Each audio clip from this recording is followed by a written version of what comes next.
Happy साबत। यीशु सहाय। भजन संहिता 117 अध्याय का 1 और 2 आयत में इस तरह से लिखा गया है। हे जाति जाति के सब लोगों, यहोवा की स्तुति करो। हे राज्य राज्य के सब लोगों, उसकी प्रशंसा करो, क्योंकि उसकी करुणा हमारे ऊपर प्रबल हुई है और यहोवा की सच्चाई सदा की है। याह की स्तुति करो। इस सुंदर वचन के द्वारा मैं आप सबों को SDA senior secondary school Khunti की ओर से हार्दिक स्वागत करती हूँ। मैं आशा करती हूँ कि आज सबत के दिन में जो भी वचन और गीत के माध्यम से वचन पेश किए जाएंगे, उससे आप अधिक से अधिक आत्मिक लाभ प्राप्त करेंगे। आइए हम प्रार्थना करें। हे हमारे परमेश्वर पिता, आज हम सबत के दिन और जीवन के लिए आपका धन्यवाद करते हैं। हम सब आपसे प्रार्थना करते हैं कि जो कोई भी इस ऑनलाइन के माध्यम से आपका वचन सुनेंगे, उन सबों को आप बहुतायत से आशीष दें, ताकि हम सभी आपके गवाही बन सके। हम सभी आपको आदर दे सके। हमारे सभी के अपराधों को क्षमा कीजिए और सबत का आशीष प्रदान करें, क्योंकि इस प्रार्थना को हम यीशु के नाम से मांगते हैं। दया कर सुन और ग्रहण कीजिए। आमीन।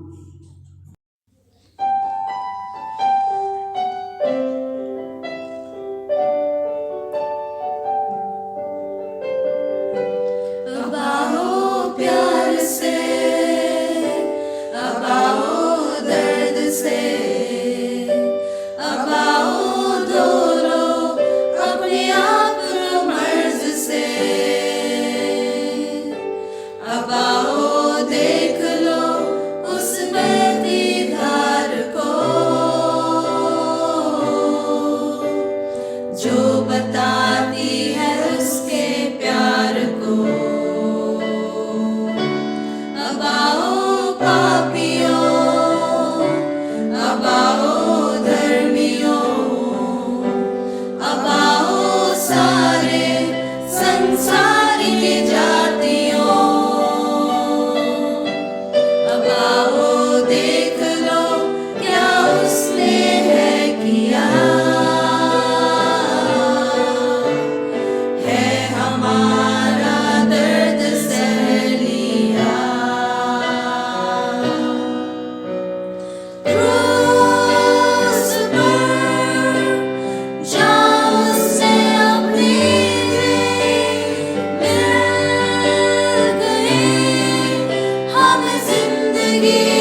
ये एक शांत पहुंच है जिसमें सभी सदस्यों को प्रोत्साहित किया जाता है कि वे अपने पड़ोसियों और दोस्तों के साथ घनिष्ठ संबंध बनाएं, उन्हें यीशु के पास लाएं और जहां भी लोग रहते हैं वहां नए चर्च की स्थापना करें। इस साल की शुरुआत में हमने एक नया चर्च शुरू किया जहां एक मीडिया चर्च के सदस्य ने नए चर्च संयंत्र के आसपास के घरों का दौरा करना शुरू किया।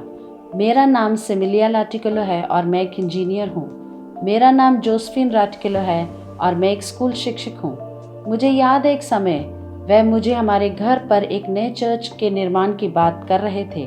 मैंने उन सभी जिम्मेदारियों के बारे में सोचा जो उसके साथ आएंगी। मैंने इसके लिए बहुत प्रार्थना की और मैंने अपने घर पर एक नए चर्च के निर्माण को मंजूरी दी। हमें पता चला कि हमारे घर के पास गैर भाग लेने वाले चर्च के सदस्य हैं। हमने उन्हें अपने चर्च का हिस्सा बनने के लिए आमंत्रित किया और वे आने के लिए तैयार थे। इसलिए हमने 8 महीने पहले अपना नया चर्च शुरू किया। इंजीलवाद का मुख्य तरीका जिसे हम अपने चर्च में नियोजित कर रहे हैं वह है अपने पड़ोसियों और समुदाय में उनके घरों का दौरा करना। पादरी साहब ने मुझे बताया कि परमेश्वर ने मेरे अंदर सच्चा विश्वास इसलिए बनाया ताकि मैं अपने समुदाय में परमेश्वर के वचन को बांट सकूं। हमने चलकर अपने सभी आसपास के घरों का दौरा किया। हम एक समुदाय के लोगों से मिलने के लिए मीलों चले। जब मैं अंदर गया उन्होंने मुझे स्वीकार किया। मैंने उनके साथ वचन साझा किया, उनके साथ प्रार्थना की और परमेश्वर से उनके लिए आशीष मांगी। मैं अपनी पत्नी से कह रहा हूँ, हम एक घनिष्ठ संबंध बना रहे हैं। मुझे लगता है कि मैं उनके जीवन का एक इतना हिस्सा हूँ कि मैंने उन्हें ईश्वर के प्यार और विश्वास के माध्यम से प्रभावित किया है। अपने घरों में चर्च की स्थापना करने से हम अन्य चर्च के सदस्यों के इतने करीब हो गए हैं कि अब हम एक परिवार बन गए हैं।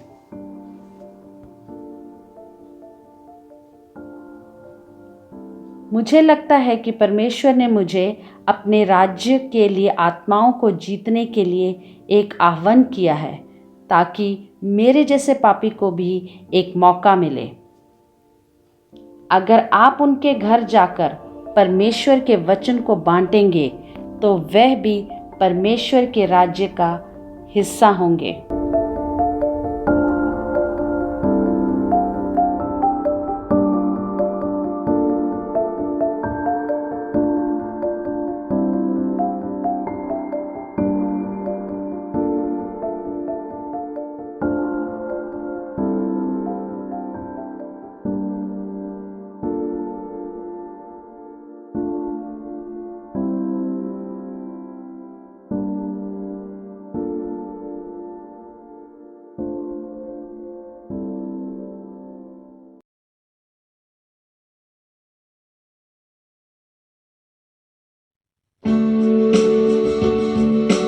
होके कुर्बान हर गुनाह से तूने मुझको है बचाया, हर खुशी मिली मुझे है मसीह, जब से तू ही दिल में आया। होके कुर्बान हर गुनाह से तूने मुझको है बचाया, हर खुशी मिली मुझे है मसीह, जब से तू ही दिल में आया।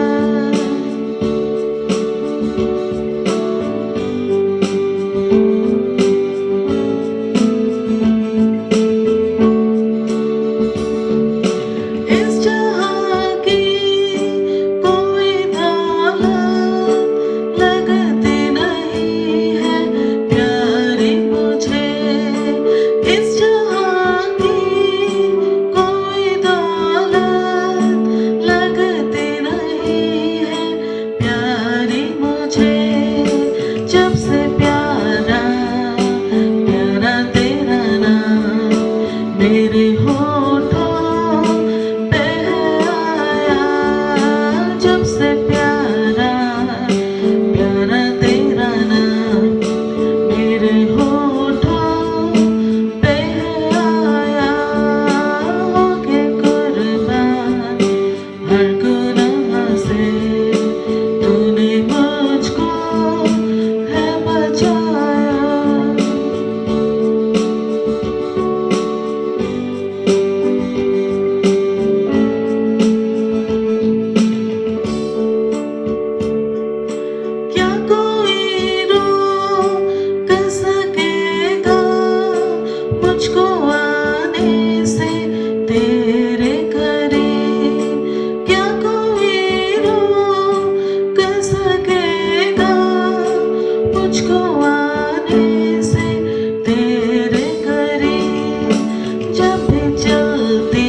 प्रिय दर्शकों, मैं आपका दिल से अभिनंदन करती हूँ हमारे आज इस लेसन स्टडी में, सब स्कूल के पाठ के अध्ययन में।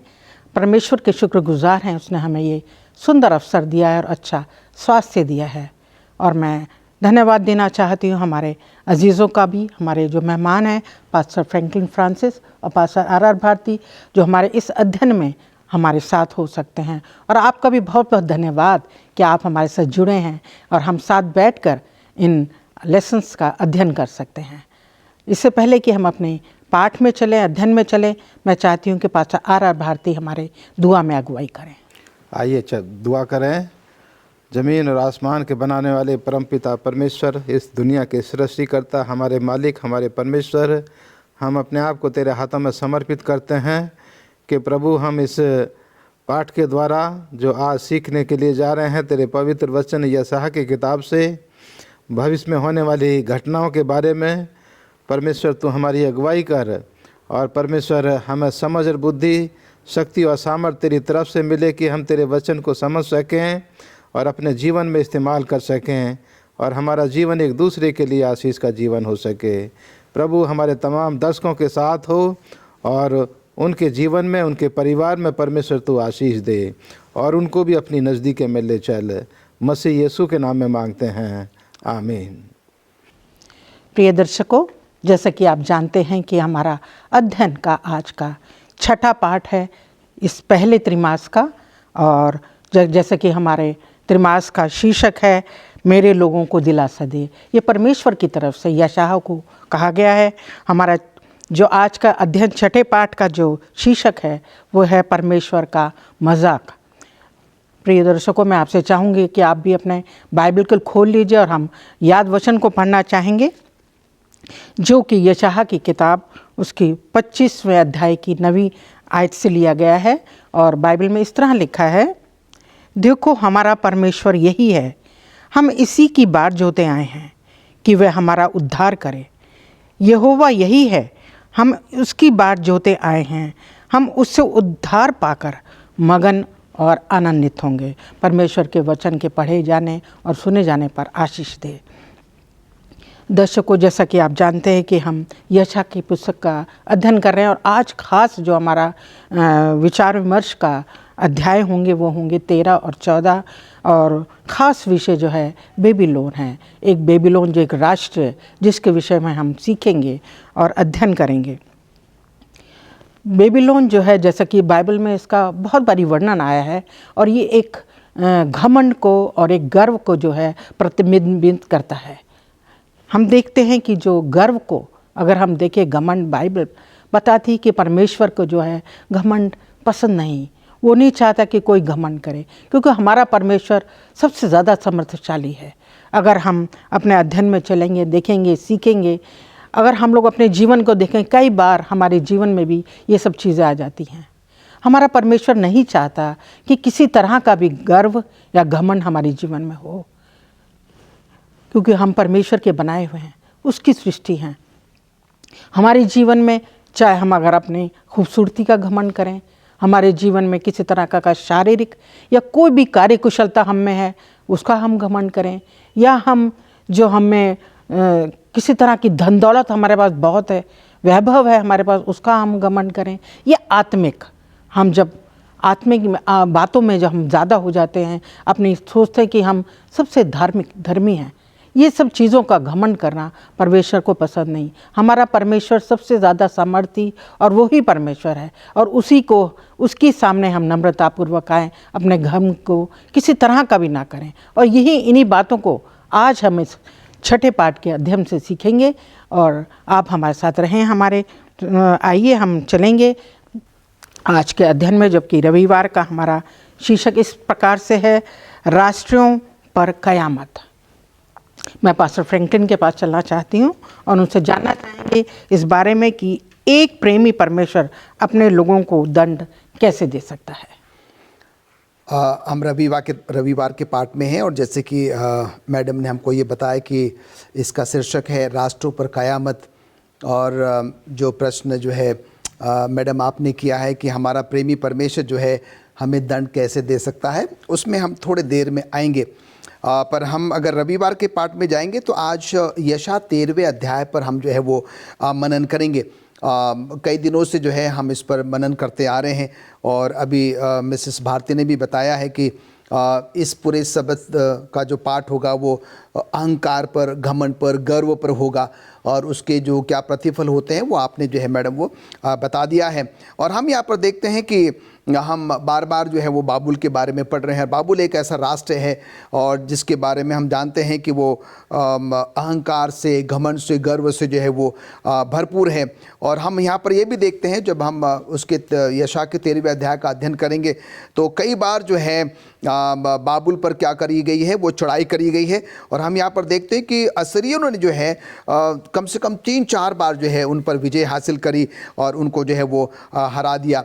और बाद में हम यहाँ पर देखते हैं कि हालांकि कुछ समय के लिए बाबुल जो है वो शक्तिशाली तो बन गया और उसने जो है हमारे यहूदी साम्राज्य को भी जो है वो नष्ट करने की सोच विचार भी करी, पर हम यहाँ पर देखते हैं कि वो ऐसा संभव जो है वो नहीं हो पाया।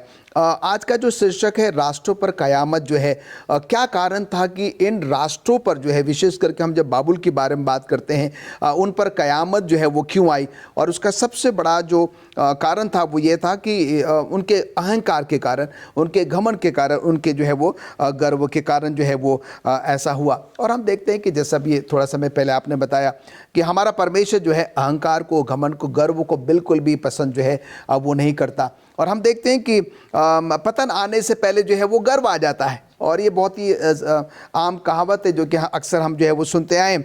और इन राजाओं के जीवन में भी हम यही देखते हैं कि इनके पतन से पहले उनके अंदर में अहंकार आ गया, गर्व आ गया और वो जो है उनका पतन का जो है वो कारण बने। और जो आपने प्रश्न किया था कि एक प्रेमी परमेश्वर जो है वो अपने लोगों को कैसे दंड दे सकता है, और हम देखते हैं कि हालांकि सुनने में थोड़ा सा हमें अजीब सा प्रतीत हो, पर हम यहाँ पर देखते हैं कि अगर हम परमेश्वर के चरित्र के बारे में बात करें, परमेश्वर दयालु है, अनुग्रहकारी है, प्रेमी है, हमें क्षमा करने वाला जो है वो परमेश्वर है। और परमेश्वर पापियों से घृणा नहीं करता पर पाप से घृणा करता। वो नहीं चाहता कि हम पाप में के दलदल में जो है वो पड़े रहें और उसी में जो है अपना जीवन यापन करें। और हम देखते हैं कि बार बार परमेश्वर अपने नबियों के द्वारा, अपने लोगों के द्वारा जो है अपने लोगों को चिताता रहा, समझाता रहा, बताता रहा कि तुम क्या हो जाए, अपने गलत रास्तों से जो है वो फिर जाओ।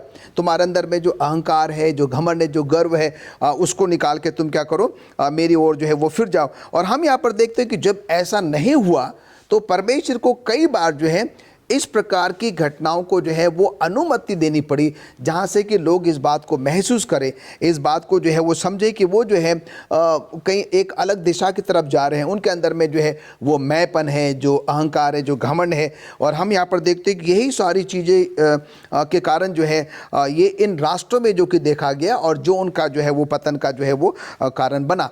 तो इसके साथ ही साथ आज हमें और आपको भी जो है एक बड़ा सबक लेने की ज़रूरत है। जैसे कि आपने बताया कि कई बार हमारे जीवन में अलग अलग बातों को लेकर गर्व होता है, घमंड होता है कि मैं इस विषय में काफ़ी निपुण हूँ, मैं अच्छा गा सकता हूँ, अच्छा बोल सकता हूँ, या मैं अच्छा दिखता हूँ, मेरे पास बहुत धन संपत्ति जायदाद है, वो तमाम जो संसारिक चीज़ें हैं।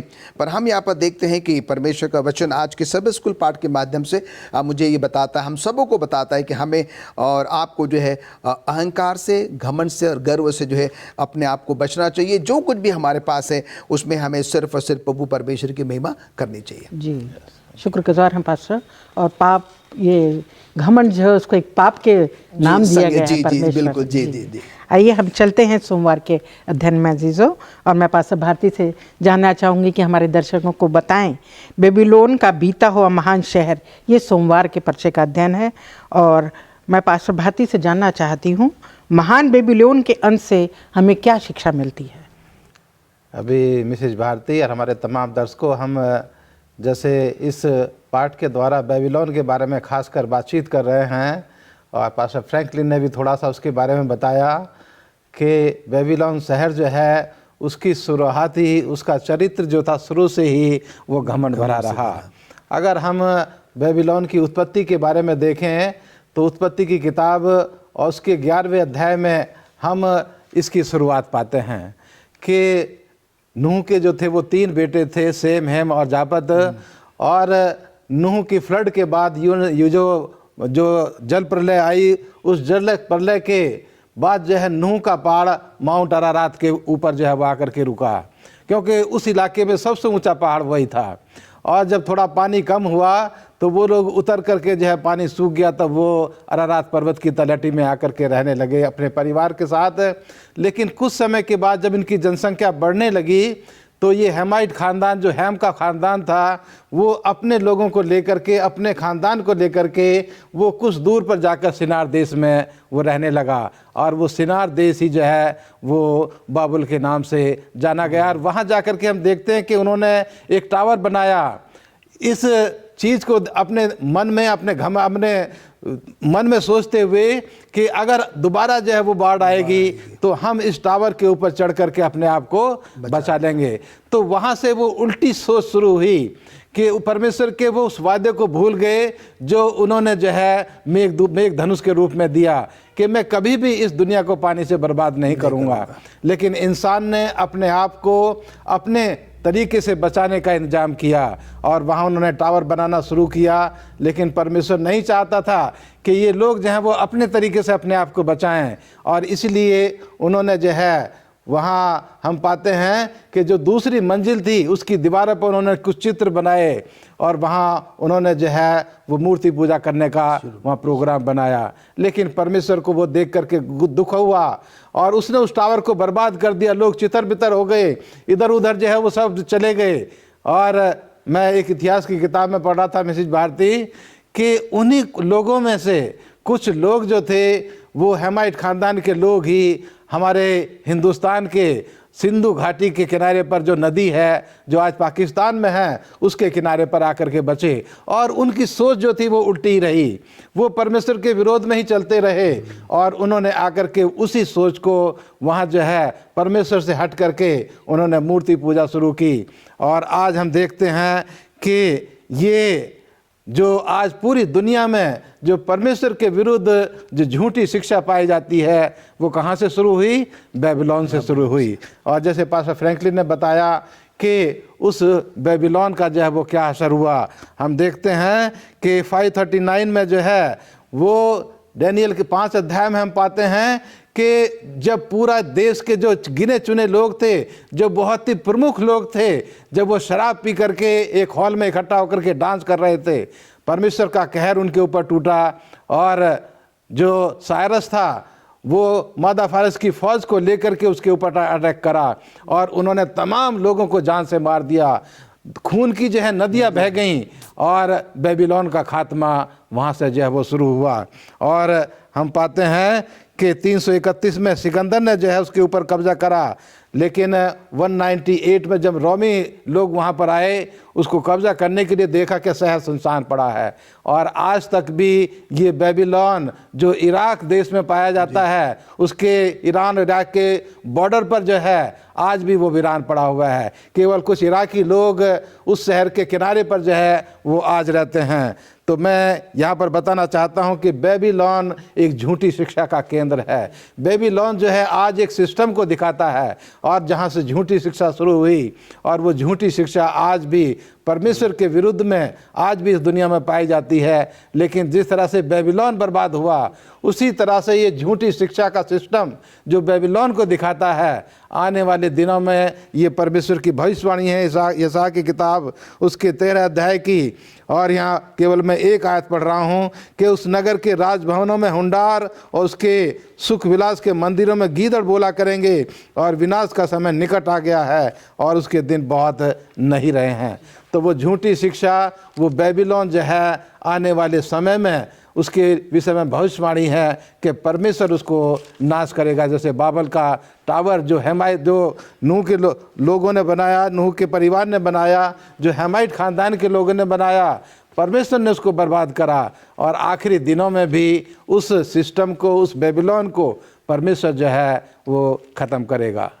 शुक्रगुजार हैं पास्टर भारती आपका इतने अच्छे संदेश के लिए। आइए हम अपने मंगलवार के अध्ययन में चलते हैं जिसका शीर्षक इस प्रकार से है, पहाड़ी राजा का पतन। पास्टर फ्रैंकलिन आप हमारे दर्शकों को बताएं प्रकाशित वाक्य 12 अध्याय की सातवें से लेकर 9वें पद में एक शक्तिशाली व्यक्ति का वर्णन है। वह शक्तिशाली व्यक्ति कौन है? मैडम, हम यहाँ पर देखते हैं कि जिस शक्तिशाली व्यक्ति के बारे में हम बात कर रहे हैं, जिसका वर्णन जो है हम प्रकाशित वाक्य उसके 12वें अध्याय के 7 से लेकर 9 आयत में जो है वो पाते हैं। और मैं जल्दी से जो है इस व्यक्ति के बारे में जो है आपको पढ़ के बताना चाहता हूँ, क्योंकि हालांकि हम सब इस व्यक्ति के बारे में बहुत अच्छे से जानते हैं। यहाँ इस प्रकार से लिखता है, फिर स्वर्ग में लड़ाई हुई और मिकाएल और उसके स्वर्गदूत अजगर से लड़ने को निकले, और अजगर और उसके दूत उससे लड़े परंतु प्रबल न हुए, और स्वर्ग में उनके लिए फिर जगह न रही। तब वो बड़ा अजगर अर्थात वही पुराना सांप जो इब्लिस और शैतान कहलाता है और सारे संसार को भरमाने वाला है, पृथ्वी पर गिरा दिया गया और उसके दूत उसके साथ गिरा दिए गए। तो यहाँ पर हम देखते हैं कि मैडम ये सवाल का जवाब हमें जो है वो मिल जाता है, ये इब्लीस ही जो है वो शैतान है। और हम जो है अगर मंगलवार के पाठ में जाएं तो यहाँ पर जिसका शीर्षक है राजा का जो है वो पतन है। और थोड़ा समय पहले पास्टर भारती ने हमें बता दिया कि किस प्रकार से जो है बाबुल के जो राजा थे, क्यों उनका जो है वो पतन जो है वो हुआ है। और हम यहाँ पर देखते हैं कि बाबुल के राजाओं को जो है यहाँ पर शैतान के साथ उपमा की जा रही है। जो हमने उनके जो कैरेक्टर्स, उनके जो चरित्र के बारे में अभी थोड़ा समय जो है वो पहले जो है वो पढ़ा है, और वो सारे चरित्र जो है, सारी विशेषताएं जो है हम जो है वो शैतान में पाते हैं, इब्लिस में जो है पाते हैं। जो मैंने आपको क्या है कि अभी प्रकाशित वाक्य उसके 12वें अध्याय में 7 से लेकर 9 आयत में जो है वो पढ़कर बताया है। और एक आयत हम जो है और भी यहाँ से लेंगे यशायाह की पुस्तक से भी जो है, और हम उसके 14वें अध्याय में जाएंगे। तो यहाँ पर भी हम देखते हैं कि उसी के बारे में जो है वो जिक्र है। अगर हम यशायाह उसका 14वां अध्याय उसके 12 पद से अगर हम देखें, लिखता है कि हे भोर के चमकने वाले तारे, तू कैसे आकाश से गिर पड़ा, तू जो जाति जाति को हरा देता था, तू अब कैसे काट कर भूमि पर गिराया गया। तू मन में कहता तो था, मैं स्वर्ग पर चढ़ूंगा, मैं अपने सिंहासन को ईश्वर के तारागण से ऊंचा करूंगा, और उत्तर दिशा की छोर पर सभा के पर्वत पर विराजूंगा।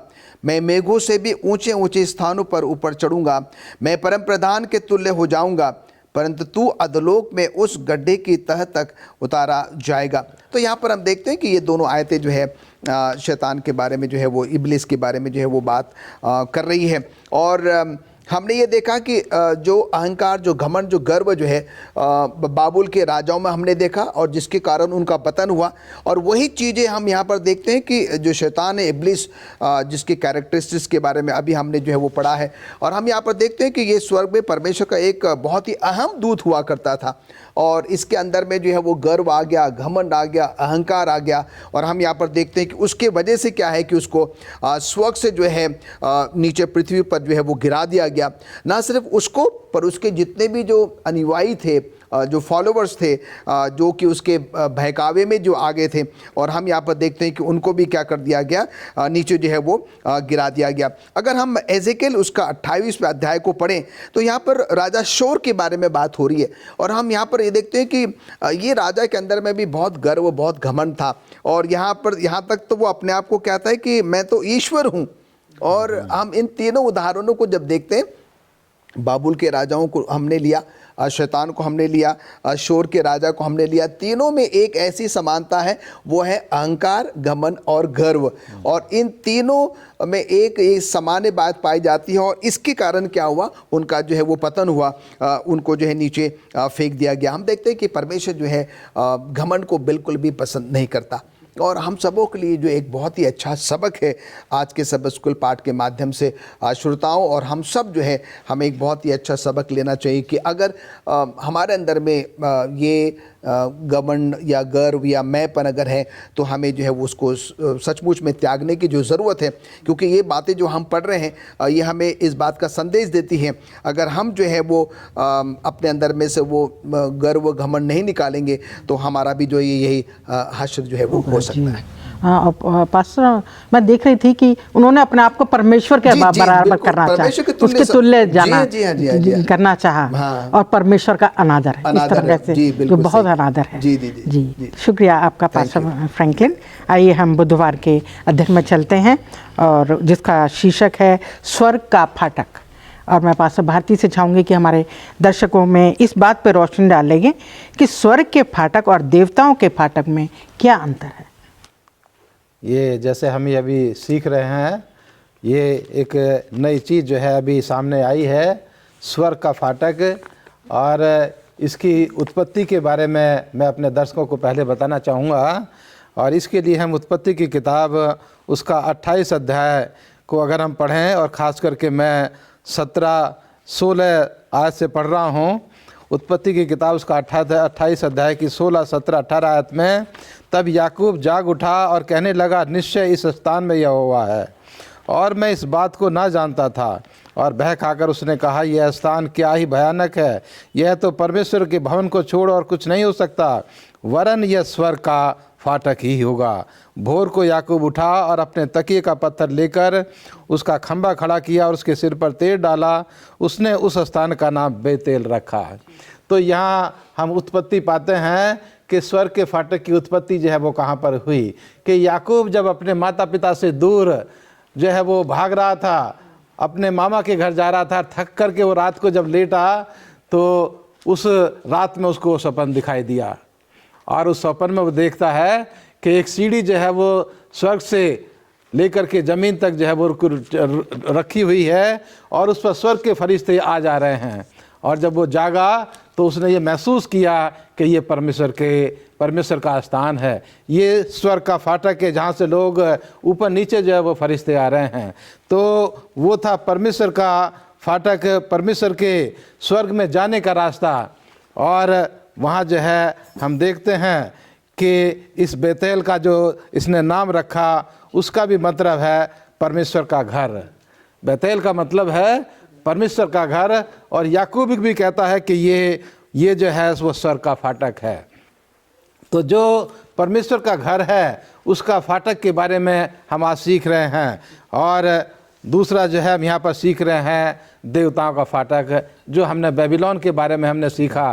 बेबीलोन जो शब्द है उसका मूल शब्द जो है वो बेबली है, और बेबली का मतलब जो है वो यही होता है कि देवताओं का फाटक। दो फाटक जो हैं आज हमें दिखाए गए हैं, स्वर्ग का फाटक और देवताओं का फाटक। और दोनों के बारे में हम लोग सीख रहे हैं कि जो लोग परमेश्वर पर विश्वास करते हैं वो स्वर्ग के फाटक से प्रवेश करेंगे, परमेश्वर के घर में जाएंगे। लेकिन जो देवताओं के फाटक में और उसकी शिक्षा में विश्वास करते हैं उनका जो है वो खात्मा किया जाएगा, उनका जो है वो उनको ख़त्म कर दिया जाएगा। इसलिए आज दुनिया के तमाम लोगों के सामने ये आज चॉइस है, ये चुनाव है कि वो कौन से फाटक से प्रवेश करना चाहते हैं। शुक्रगुजार हैं पास्टर भारती कि वो परमेश्वर पर अपनी सारी आस्था रखते हुए उसको अपना आदर और सम्मान देते हुए तभी हम जो हैं परमेश्वर के उसमें जा सकते हैं, राज्य में। आइए हम अपने गुरुवार के अध्ययन में चलते हैं। और पास्टर फ्रैंकलिन से मैं जानना चाहूँगी कि जैसा कि हमारा आज गुरुवार का विषय है सियोन की अंतिम विजय, नए यरूशलेम का दृश्य कैसा होगा। पास्टर फ्रैंकलिन, आप हमारे दर्शकों को। बहुत ही अच्छा प्रश्न है, और इसके बारे में मैं सोचता हूँ कि हम सब जो है वो जानना भी चाहते हैं, और क्योंकि हम सब उस स्वर्गीय घर में जाना चाहते हैं जहाँ पर कि हम हमेशा हमेशा वहाँ पर प्रभु परमेश्वर के साथ रहना चाहते हैं। अभी हमने यशायाह उसके 13वें अध्याय में जो है वो अलग अलग राष्ट्रों के विरुद्ध भविष्यवाणियों के बारे में जो है वो सीखा है। हम यहाँ पर देखते हैं कि अब यशायाह नबी जो है हमें उस सियोन की अंतिम यात्रा पर जो है वो लेकर जाना चाहता है। और उससे पहले वो हमें ये बताना चाहता है कि यशायाह उसके 24वें अध्याय में कि हम लोगों का जो है वो न्याय कैसे होगा, यहाँ पर जिसका शीर्षक है परमेश्वर पृथ्वी का जो है वो न्याय करेगा। मैं 2-3 आयतें बस आपके सामने जल्दी से पढ़ूंगा और उसके बाद में आपके प्रश्न का जो है वो जवाब दूंगा।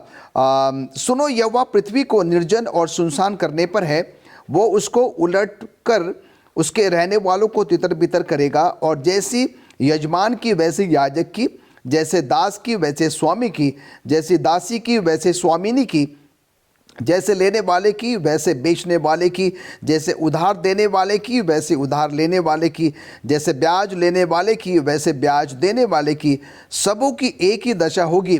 पृथ्वी शून्य और उजाड़ हो जाएगी, क्योंकि यहोवा ही ने ये कहा है। तो यहाँ पर हम देखते हैं कि जब परमेश्वर न्याय करेगा तो उस समय के जो हालात होंगे वो कैसे हालात होंगे। और जो कि आज का हमारा जो शीर्षक है बृहस्पतिवार का, सिय्योन की अंतिम यात्रा जो है, मैं यशायाह उसका 24वें अध्याय के 23वें पद को आपके लिए पढ़ना चाहता हूँ। तब लिखता है कि तब चंद्रमा संकोचित हो जाएगा और सूर्य लज्जित होगा, क्योंकि सेनाओं का यहोवा सिय्योन पर्वत पर और यरूशलेम में अपनी प्रजा के पुरनियों के सामने प्रताप के साथ राज्य जो है वो करेगा। तो हम देखते हैं कि क्रम दर क्रम जो है वो समय बीत जाएगा और उसके बाद हमारा परमेश्वर जो है, जो कि सिय्योन का परमेश्वर है, और वो क्या करेगा, उस पर जो है वो राज्य करेगा। और अब जो है मैं आपके उस प्रश्न का जो है जवाब देना चाहता हूं, जो कि आपने मुझसे कहा कि वो नया यरूशलेम जो है वो कैसे होगा। एक आयत मैं आपके सामने और पढ़ना चाहता हूं, और बाइबल में प्रकाशित वाक्य उसके 21वें अध्याय में हम चलेंगे और उसकी चंद आयतें जो कि हमारे आज के प्रश्न का जो आपने मुझसे पूछा है उसका जवाब जो है वो हमें यहाँ मिलेगा। फिर मैंने नए आकाश और नए पृथ्वी को देखा, क्योंकि पहला आकाश और पहली पृथ्वी जाती थी और समुद्र भी ना रहा। फिर मैंने पवित्र नगर के नए यरूशलेम को स्वर्ग से परमेश्वर के पास से उतरते देखा। वो दुल्हन के समान थी जो अपने पति के लिए श्रृंगार किए हुए। और फिर मैंने सिंहासन में किसी ऊंचे को शब्द से कहते हुए सुना, देख परमेश्वर का डेरा मनुष्य के बीच में है, वो उनके साथ डेरा करेगा और वे इनके लोग होंगे और परमेश्वर आप उनके साथ रहेगा, उनका परमेश्वर होगा। वो उनकी आंखों से सब आंसू पोंछ डालेगा और उसके बाद मृत्यु न रहेगी और न शोक न विलाप न पीड़ा रहेगी, पहली बातें जाती रही। और अगर हम इस पूरे अध्याय को पढ़ेंगे तो वो हमें नए यरूशलेम के बारे में जो है, नए आकाश और नई पृथ्वी के बारे में जो है वो वर्णन करता है। अगर हम इसको थोड़े शब्दों में अगर मैडम कहें तो हम यहाँ पर देखते हैं कि जब तक हम इस दुनिया में रहेंगे ये तमाम दुख तकलीफ मुसीबत बीमारियाँ परेशानियाँ जो है जिसको कि हम प्रतिदिन अनुभव करते हैं, अगर हम इससे छुटकारा चाहते हैं, हम इससे आज़ादी चाहते हैं, अगर हम उस नए यरूशलेम में जो है प्रवेश करना चाहते हैं जहाँ पर कि ये सब कुछ भी नहीं होगा, है ना, वहाँ सब कुछ बहुत ही अच्छा होगा, जहाँ पर कि हम प्रभु परमेश्वर के साथ हमेशा हमेशा के लिए जो है वो वास कर सकेंगे। और इसलिए आज के सब स्कूल पढ़ के माध्यम से जो है मैं सबों से निवेदन भी करना चाहता हूँ और ये हम सबों के लिए कि आइए हम अपने आप को उस स्वर्गीय घर के लिए, नए यरूशलेम के क्या हम अपने आप को तैयार करें, जहाँ पर कि ये तमाम चीज़ें जो आज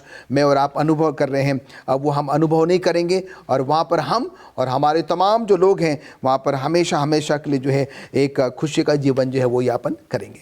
शुक्रगुजार हैं पास्टर फ्रैंकलिन। और ये सच्चाई है कि जो परमेश्वर के धर्मी लोग हैं उनको जो हम देखते हैं कि यशायाह की पुस्तक में भी और भविष्यवाणियों में भी बताया गया है कि उनको किस तरीके से सताया गया। जो बड़े बड़े राजा हुए उन्होंने बहुत तरीके से उनको सताया, और परमेश्वर आज हमारे लिए इंतज़ाम कर रहा है कि जो जिनको सताया गया, जिन्होंने दिलों को दिन के टूटे, उनको परमेश्वर अपने स्वर्गीय हैकल में लेके जाने के लिए तैयार है, और वो उसके लिए तैयार कर रहा है हम सब के लिए जिनके दिल टूटे हुए हैं। आइए हम शुक्रवार के अध्ययन में चलते हैं, और पास्टर भारती से मैं जानना चाहूँगी वो बताएं हमारे दर्शकों को हमारे लिए उद्धार प्राप्त करने के लिए क्या शर्त है। ये सवाल जो है ये कुछ समझने के लिए बहुत ज़रूरी है हमारे लिए कि उद्धार पाने के लिए क्या शर्त है। शर्त भी है और शर्त नहीं भी है। और इसके लिए अगर हम यशायाह की किताब उसके 24 अध्याय से लेकर के 27 आयत तक में अगर हम पढ़ें तो वहाँ पर इसका निचोड़ वो दिया गया है। और ये जो है नए नियम में भी इसको यहाँ लिखा गया है। इफिसियों की किताब उसका 2 अध्याय उसकी 8 आयत और 9 आयत में यहाँ लिखा है, क्योंकि विश्वास के द्वारा अनुग्रह से ही तुम्हारा उद्धार हुआ है, और यह तुम्हारी ओर से नहीं वरन परमेश्वर का दान है, और न कर्मा को कारण, ऐसा ना हो कि कोई घमंड करे।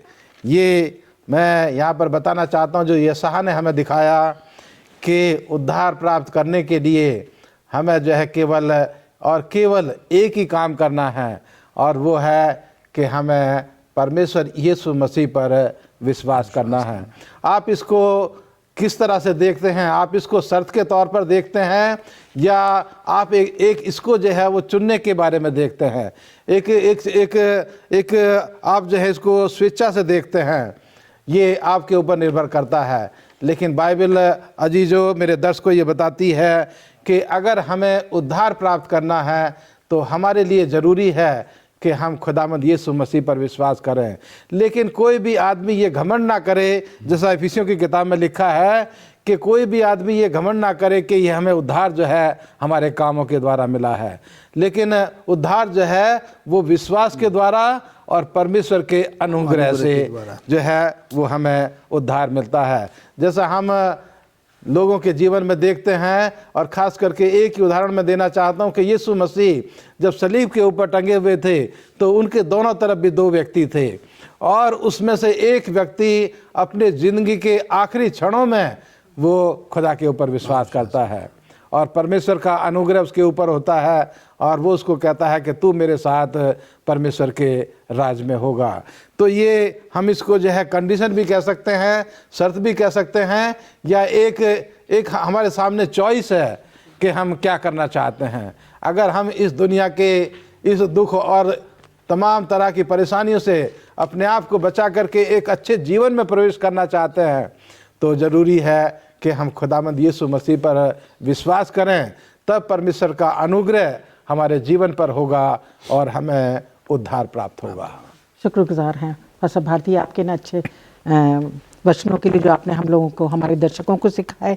मैं धन्यवाद देती हूँ पास्टर फ्रैंकलिन और पास्टर भारती। और आपके वचनों के साथ साथ मैं थोड़ा इसमें ऐड करना चाहती हूँ कि प्रभु यीशु के जीवन को अगर हम देखें, जो हमारे एक नमूना बन के हमारे इस दुनिया में आए, और उन्होंने जो एक वचन कहे जिसको मैं पढ़ना चाहती हूँ, 5वीं मत्ती की 5वीं इंजील अध्याय और उसका 3रा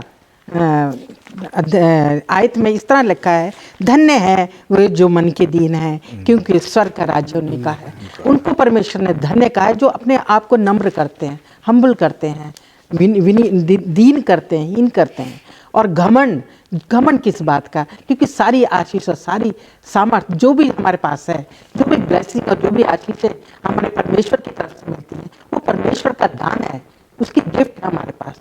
तो हम कभी ये ना सोचें कि हमने अपने ताकत से कुछ हासिल किया, जैसे बेबीलोन ने किया कि मैं अपनी ताकत से मैंने इस राज्य को बनाया है। हम अपने जीवन में कभी भी इस बात का घमंड ना करें, क्योंकि ये पाप है और परमेश्वर इसको कभी पसंद नहीं करता। जो कुछ भी तोड़े खुदा ने हम सबको दिए हैं, आपको भी दिए हैं, हम चाहते कि उनको परमेश्वर के लिए इस्तेमाल करें, अपने लोगों के लिए इस्तेमाल करें और हमेशा हम्बल होके, दीन होके परमेश्वर की अगुवाई में चलें। ये हम लोगों की हमने सीखते हैं इन बातों से। और कभी घमंड ना करें, क्योंकि सबसे परमेश्वर ही है जिसने हमारे को रचना की है और वो ही हमारा सब कुछ देने वाला है।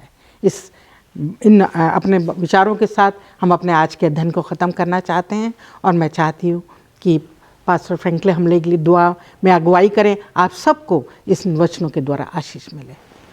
आइए प्रार्थना करें। स्वर्गीय पिता परमेश्वर, हम आपके हृदय से धन्यवाद देते हैं आज के इस पवित्र सबत के लिए और आज के अच्छे सबत स्कूल पाठ के लिए। प्रभु धन्यवाद देते हैं कि एक बार फिर आपने हम सबों को ये सिखाया है कि जो अहंकार, जो घमंड, जो गर्व प्रभु हमारे अंदर में पाया जाता है, उसे हमें निकालने की सख्त ज़रूरत है। प्रभु आज के सबत स्कूल पाठ के दौरान हमने ये भी सीखा है कि जिन जिन लोगों ने प्रभु अहंकार या घमंड या गर्व जो है दिखाया और उनका कैसे पतन हुआ, प्रभु बार बार आप अपने वचनों के द्वारा हमें आगाह करते हैं, सचेत और सावधान करते हैं। और आप नहीं चाहते प्रभु कि हम में से कोई भी नाश हो। और हमने ये भी सीखा है प्रभु कि अगर हमारे जीवन में किसी भी बात को लेकर कोई घमंड है, कोई गर्व है, प्रभु उसको निकालने में आप हमारी मदद करें कि हम अपने आप को दीन बनाएं, नम्र बनाएं और अपने आप को पूरी तरीके से प्रभु आपको समर्पित करें और हर एक बात में प्रभु आपका शुक्रिया अदा कर सकें। पुनः प्रभु आज के अच्छे सबक स्कूल पाठ के लिए और आज के अच्छे सबक के लिए प्रभु हम आपका लाखों लाख धन्यवाद देते हैं। धन्यवाद देते हैं कि आपने हमारी प्रार्थनाओं को सुना है। प्रभु यीशु मसीह के नाम से मांगते हैं, आमीन। आमीन, आमीन।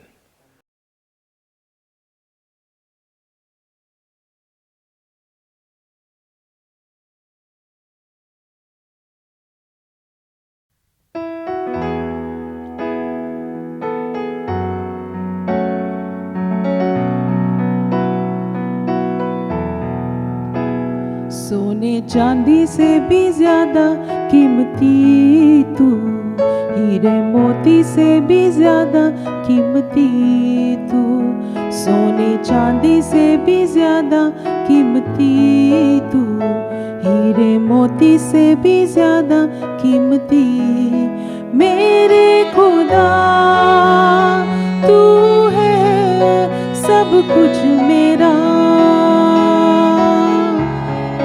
मेरे खुदा तू है सब कुछ मेरा, सोने चांदी से भी ज्यादा कीमती तू, हीरे मोती से भी ज्यादा कीमती तू।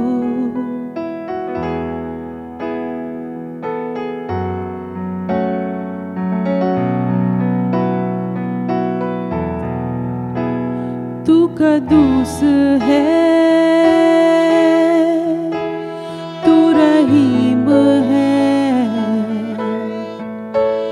कोई तुझ सा ना, तू अजीम है, तू कदूस है, तू रहीम है, कोई तुझ सा ना, तू अजीम है, जिंदगी से भी ज्यादा कीमती तू, मेरी हर खुशी से ज्यादा कीमती तू, जिंदगी से भी ज्यादा कीमती तू, मेरी हर खुशी से ज्यादा कीमती तू, मेरे खुदा तू है सब कुछ मेरा, मेरे खुदा तू है सब कुछ मेरा।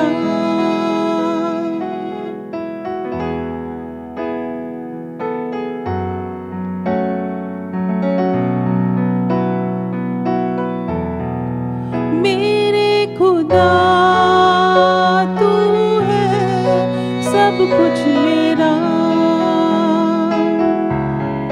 मेरे खुदा तू है सब कुछ मेरा, सोने चांदी से भी ज्यादा कीमती तू, हीरे मोती से भी ज्यादा कीमती तू।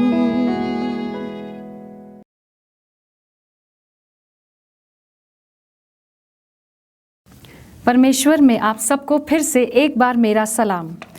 हम इस सैबत की पाक घड़ियों में परमेश्वर के वचन से कुछ बातचीत करेंगे और आज जो परमेश्वर आपको और मुझे अपने वचन से सिखाना चाहता है वो बताना चाहता है संतों के बारे में, सेंट्स के बारे में, और वो हमें सिखाना चाहता है कि वो हमारे जीवन में किस तरह की छवि या किस तरह का रिफ्लेक्शन देखना मांगता है।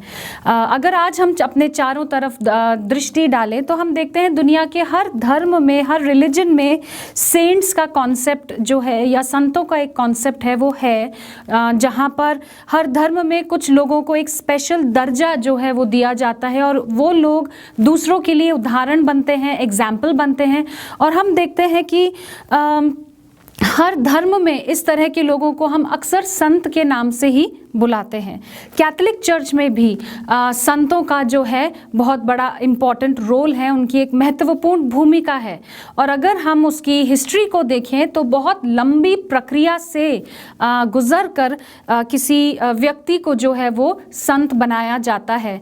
इतिहास के हिसाब से अगर आंकड़ों के ऊपर हम नज़र डालें तो करीबन 3000 लोगों को कैथोलिक चर्च ने संत की पदवी जो है वो दी है। और ये बहुत जटिल प्रक्रिया होती है जिसे इंग्लिश में कैनोनाइजेशन कहते हैं, या संत बनाने की प्रक्रिया जो है इसको कहा जाता है। और इसके जो प्रक्रिया है वो काफ़ी मुश्किल होती है और हर पड़ाव जो है वो पार करना पड़ता है, और अंतिम पड़ाव पार करने के बाद ही उस व्यक्ति को सेंट या संत जो है वो डिक्लेयर किया जाता है। हम देखते हैं यहाँ पर यूजुअली ऐसा होता है कि जो लोकल बिशप होता है वो अगर किसी व्यक्ति की लाइफ बहुत एक्सेप्शनल रही हो, बहुत अच्छी रही हो, तो वो उस व्यक्ति की जीवन के बारे में या उस व्यक्ति ने अगर कुछ लिखा है तो वो उसकी लाइफ और राइटिंग्स का अध्ययन करके एक रिपोर्ट जो है वो वेटिकन भेजता है। वहाँ पर वेटिकन में एक पैनल होता है थियोलॉजियंस का, जो कि बाइबल के शोधकर्ता और जानकार होते हैं, और कार्डिनल्स बिशप से भी ऊंचे पद पर जो लोग होते हैं, वो पैनल मिलकर फिर से जो सबूत एक तरह से लोकल बिशप ने वहाँ भेजे होते हैं उनका गहन अध्ययन करता है, उनकी जांच पड़ताल करता है।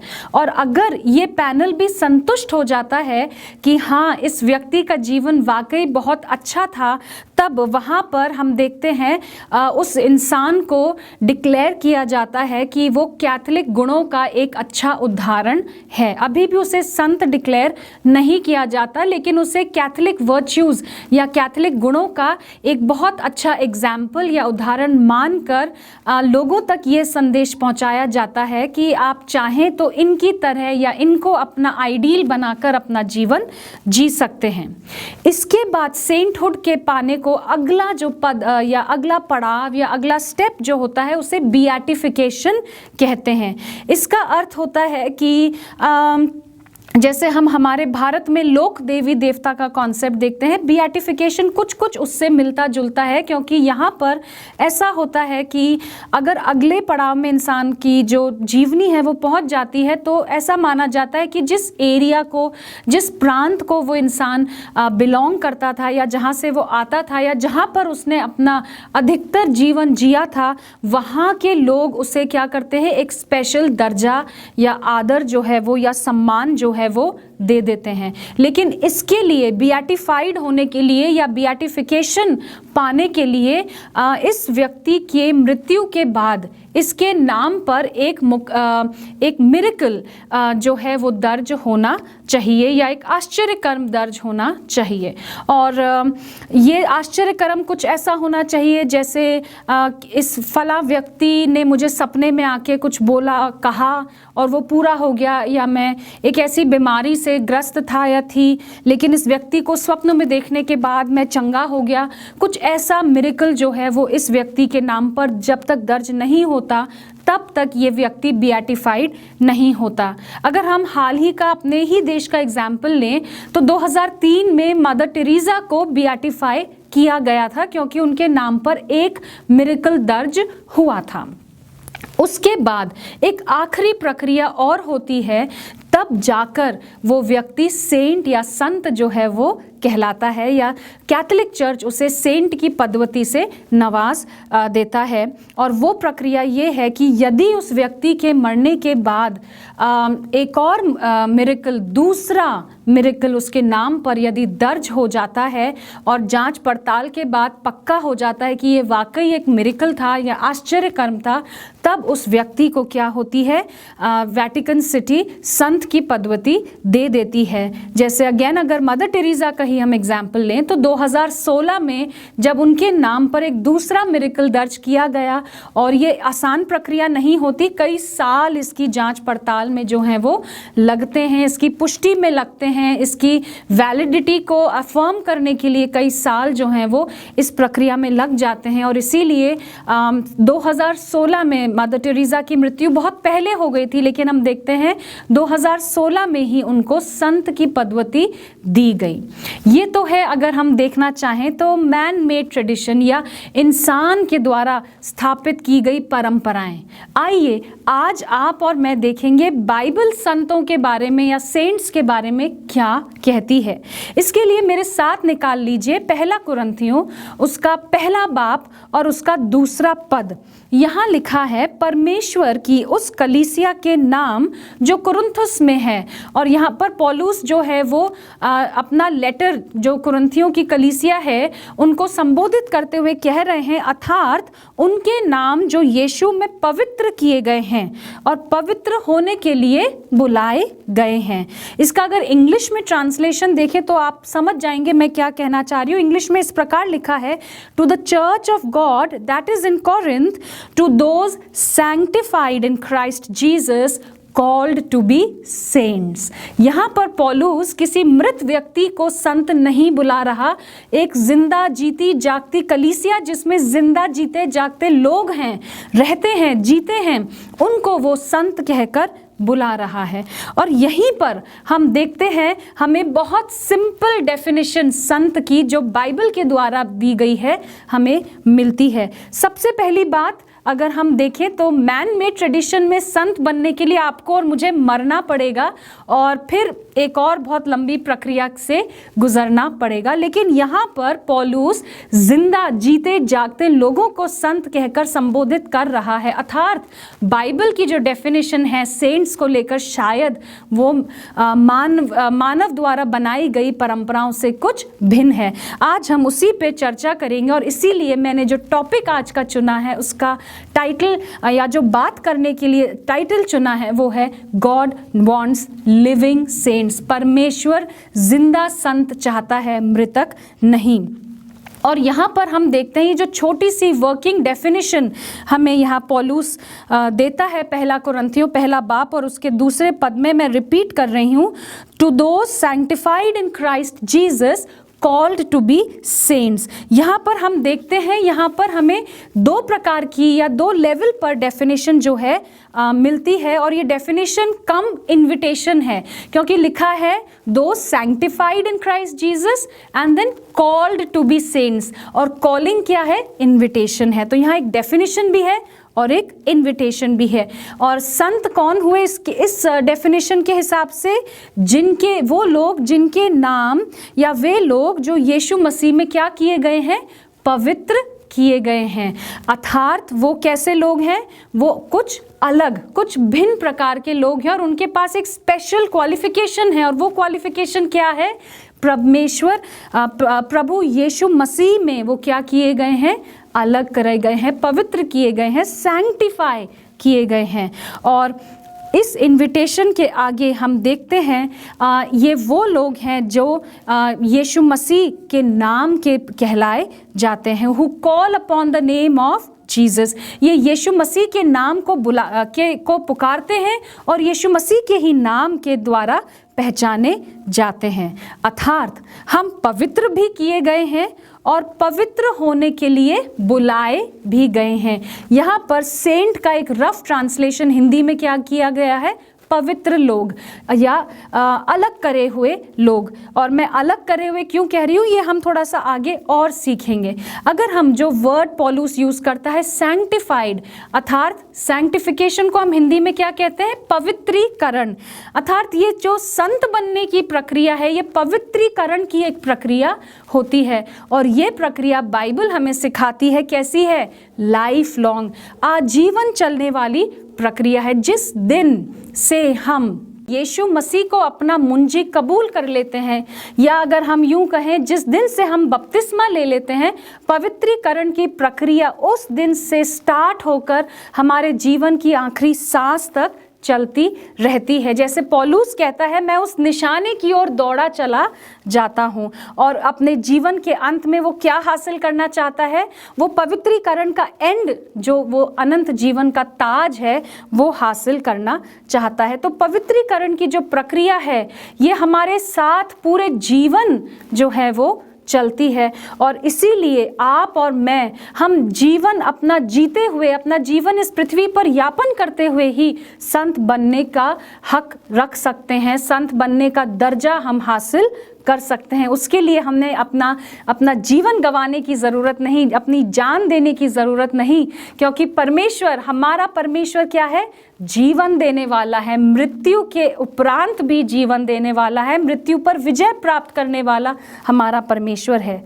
और अगर मैं देखूं तो मुझे कई बार लगता है शायद ये वर्ड सेंट या संत जो है ये पौलुस का फेवरेट वर्ड था, क्योंकि कहीं भी और अगर हम अगेन एक्ट्स की पुस्तक, प्रेरितों के काम देखें तो हम देखते हैं अंताकिया में, एंटियोक में सबसे पहले जो लोग थे मसीही के, जो मसीह के फॉलोवर्स थे, वो मसीही कहलाए या क्रिश्चियंस कहलाए।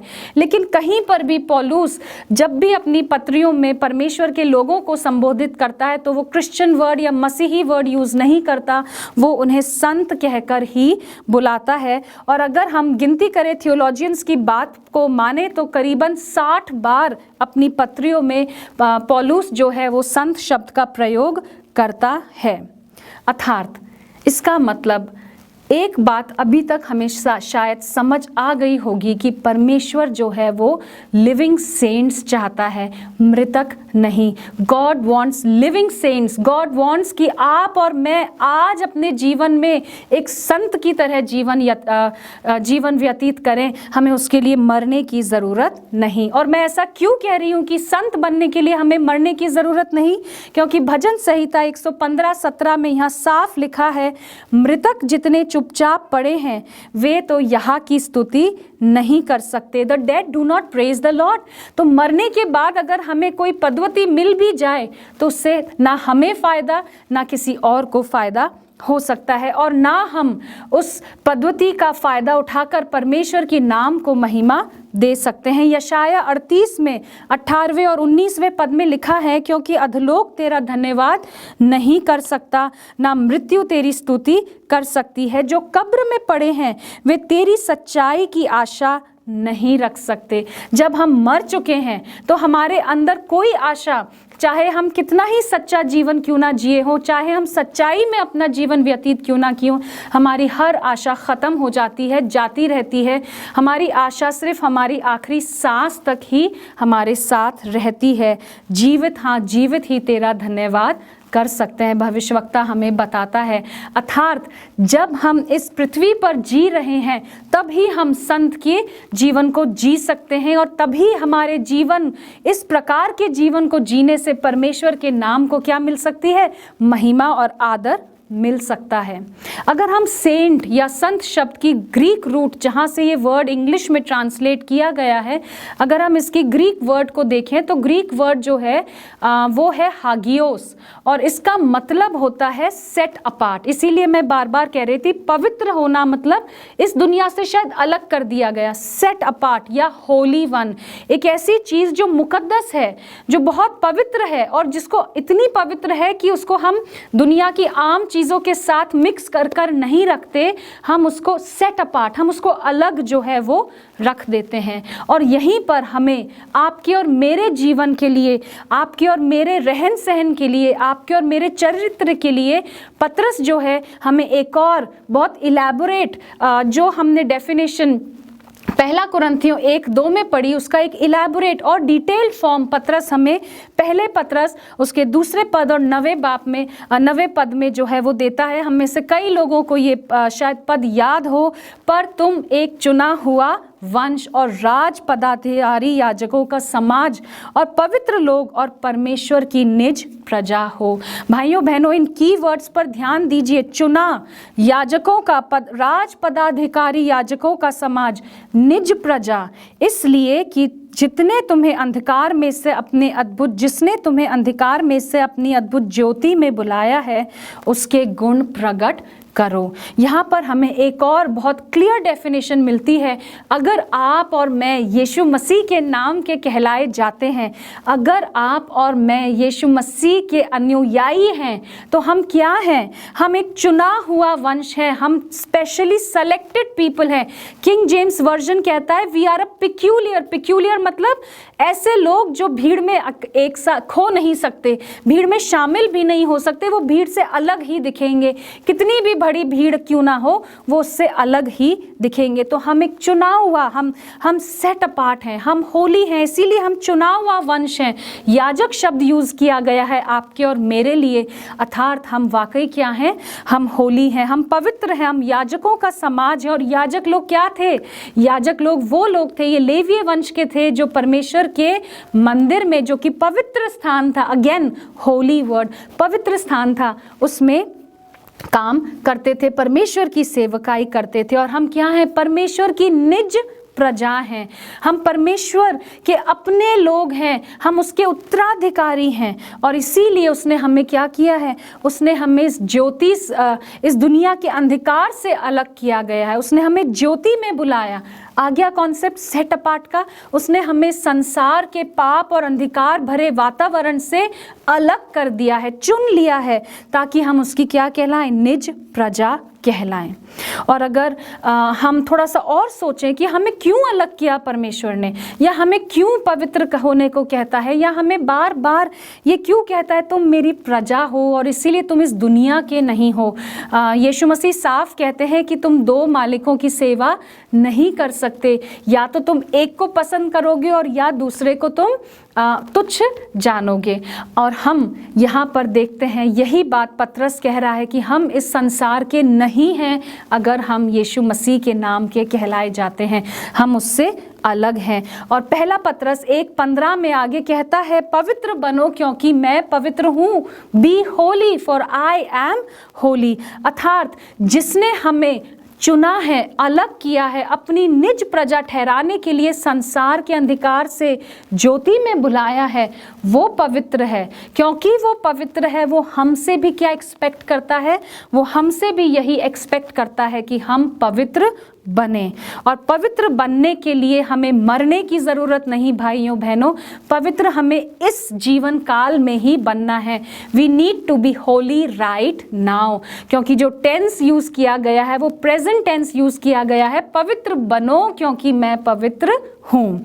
और हम देखते हैं यहाँ पर पतरस जो है अपनी दूसरी पत्री में 3 बाब और उसके 11 पद में फिर से हमें थोड़ा सा और इलैबोरेट करके इन बातों के बारे में कहता है, पवित्रीकरण के बारे में हमें और समझाता है। और वहाँ लिखा है, जबकि ये वस्तुएं इस रीति से पिघलने वाली हैं तो तुम्हें पवित्र चाल चलन और भक्ति में कैसा मनुष्य होना चाहिए। वो हमसे पूछ रहा है कि जब ये दुनिया की अंधकार भरी और पाप भरी चीज़ें पिघलने वाली हैं, ख़त्म होने वाली हैं, तो हमें कैसा जीवन जीना चाहिए, जिसे वो 13वें पद में आगे कहता है, एक नए आकाश और एक नई पृथ्वी की आस देखते हैं हम जिन्हें धार्मिकता वास करेगी। हम एक नए आकाश और नई पृथ्वी की आस देख रहे हैं क्योंकि हम अलग किए गए हैं।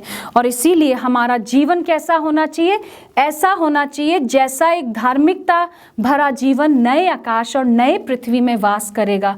और अगर वो धार्मिकता हम इस जीवन में अभी प्रैक्टिस करना नहीं सीखे तो कोई गारंटी नहीं है कि हम अगले जीवन में ऐसा करेंगे। और इसीलिए हम क्या होंगे, अगर हमने वो धार्मिकता आज अपने जीवन में पूरी नहीं की भाइयों बहनों, तो हम डिस्क्वालीफाई हो जाएंगे, क्योंकि जब प्रैक्टिस का समय था तो हमने प्रैक्टिस नहीं की। इसीलिए फाइनल टूर्नामेंट में हमारा या फाइनल टीम में हमारा सिलेक्शन जो है वो नहीं होगा।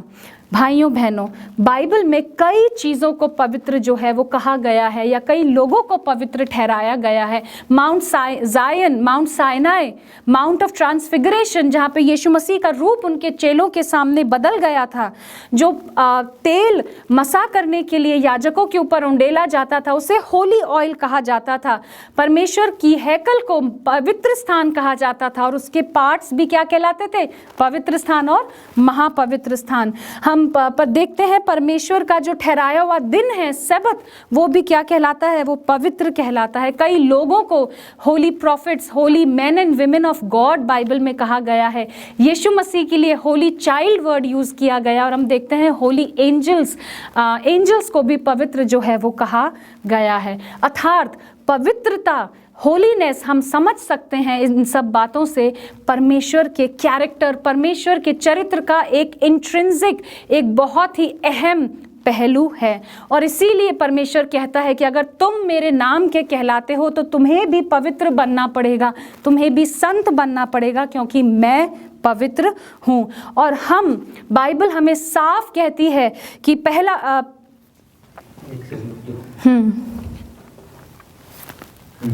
और बाइबल हमें पहला कुरिन्थियों 6:19 में साफ कहती है, क्या तुम नहीं जानते कि तुम परमेश्वर का मंदिर हो? यानी कि आज आप और मैं परमेश्वर के मंदिर हैं, परमेश्वर के होली टेम्पल्स हैं। तो हम हमारे जीवन में जो भी करते हैं, सोचते हैं, जहाँ जाते हैं, जिस तरह की बातें करते हैं, जिस तरह का हमारा उठना बैठना चाल चलन है, हम जो भी अपने देह से काम करते हैं, खाते हैं, पीते हैं, जिस तरह के हम कपड़े पहनते हैं, सब क्या है? सब परमेश्वर के हम देखते हैं परमेश्वर के पवित्र स्थान या परमेश्वर के होली टेम्पल के लिए हम वो करना हमें चाहिए। क्या हम ऐसा करते हैं? और अगर हम जितनी बार अपनी देह, अपने शरीर के विरुद्ध काम करते हैं भाइयों बहनों, तो हमें समझ लेना चाहिए हम परमेश्वर के पवित्र स्थान, हम परमेश्वर के होली टेम्पल के विरुद्ध काम करते हैं। इसीलिए बहुत ज़रूरी है कि आप और मैं, यदि हम उस नए आकाश और उस नई पृथ्वी में जाना चाहते हैं, उस फाइनल टीम में हम सेलेक्ट होना चाहते हैं, तो हमें प्रैक्टिस धार्मिकता की, पवित्र होने की, संत बनने की प्रैक्टिस आज ही करनी पड़ेगी। अभी से हमें अपने जीवन में ये एक डेली हैबिट जो है वो बनानी पड़ेगी। इसीलिए अंत में मैं आपसे यही कहना चाहूँगी, आज आइए इन सैबत की पाक घड़ियों में हम अपने मनों के अंदर झांकें और देखें, क्या हम परमेश्वर के पवित्र स्थान हैं? क्या हम उसके होली टेम्पल कहलाने के योग्य हैं? क्या हम वाकई चुने हुए हैं? क्या हम वाकई सेट अपार्ट हैं? क्या हम वाकई ही उसकी निज प्रजा कहलाने के लायक हैं? क्या हमारे मनों में, हमारी देह में, हमारे घरों में, हमारे मोबाइल्स में पवित्र आत्मा या परमेश्वर का प्रेम जो है वो निवास करता है, या हमारे मनों में और घरों में, हमारे रहन सहन में दुनियादारी की चीज़ें, सांसारिक चीज़ें ज़्यादा घर कर गई हैं? और अगर हमें लगता है कि हमें सुधार की ज़रूरत है, तो हम कल का वेट क्यों कर रहे हैं? हम अगले पल का वेट क्यों कर रहे हैं? क्योंकि हम नहीं जानते अगला पल हमारे साथ क्या हो। पिछला साल जो हमारे जीवन में आया और बीत के चला गया, भाइयों बहनों, परमेश्वर ने हमें ज़िंदा इसीलिए रखा है कि हम अपने पापों से तौबा करें। इसलिए हमें ज़िंदा नहीं रखा कोविड से बचाकर, इसलिए नहीं रखा कि हम जो चले गए उनसे बेहतर थे। शायद हम उनसे वर्स हैं, शायद हम उनसे और भी गए बीते हैं, और परमेश्वर नहीं चाहता कि हम हलाक हों। इसीलिए परमेश्वर प्रेम और धीरज में हमें और मौका देना चाहता है।